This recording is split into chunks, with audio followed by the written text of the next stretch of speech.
Joining us now is Ted Rossman. He is the senior industry analyst at Bankrate. Ted, welcome back to Faith Nation. So this is the first time in history a president is taking this step. I wonder, how do observers view her firing? Is it an end run to change the composition of the Fed so that they'll lower interest rates as the president has been demanding?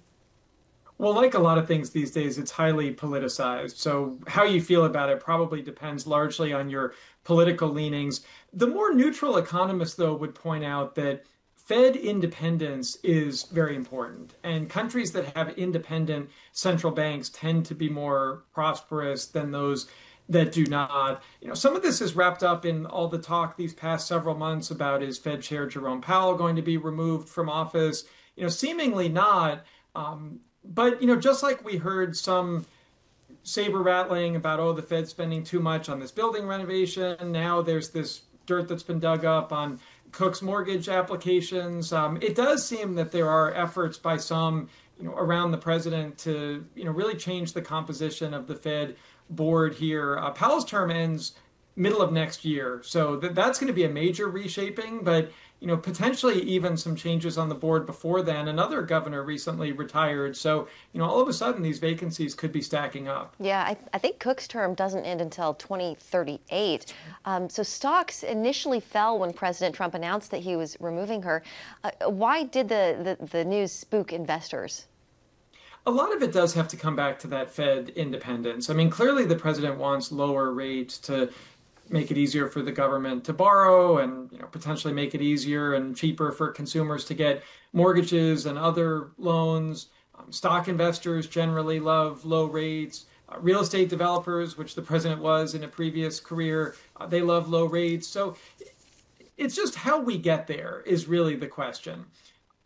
Certainly if rates come down for good reasons, which are lower inflation, well, that's a good thing. If rates come down because of job weakness, that's not as much of a good thing. If they come down because of political pressure, that could be viewed as a bad thing, just because that could be undermining the Fed's independence. This has traditionally been a very independent organization, and that's something that Powell takes very seriously. It's actually one of the reasons why he almost always wears a purple tie, kind of the blend of red and blue. This is one government agency that's really nonpartisan and really prides itself on, as they say, the dual mandate: maximum employment, stable prices. They really try to stay out of the political fray, but they've been dragged into it this year. Ted, August numbers from the government show a slight dip in consumer confidence and evidence of a weakening labor market, meaning that it's harder for people who are out of jobs to find jobs. What's going on here?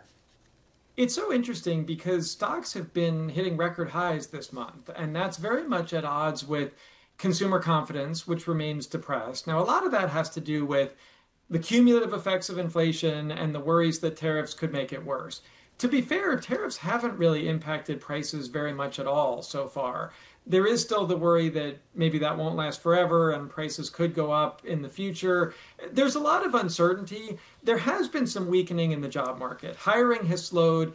Some say that has to do with some of the uncertainty created by tariffs and interest rate policy. And, there is a lot of uncertainty. A lot of businesses are kind of on hold.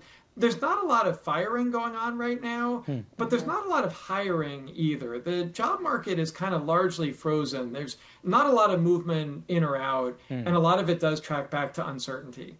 Okay. Ted Rossman with Bankrate. Ted, great to have you on this evening. Thank you.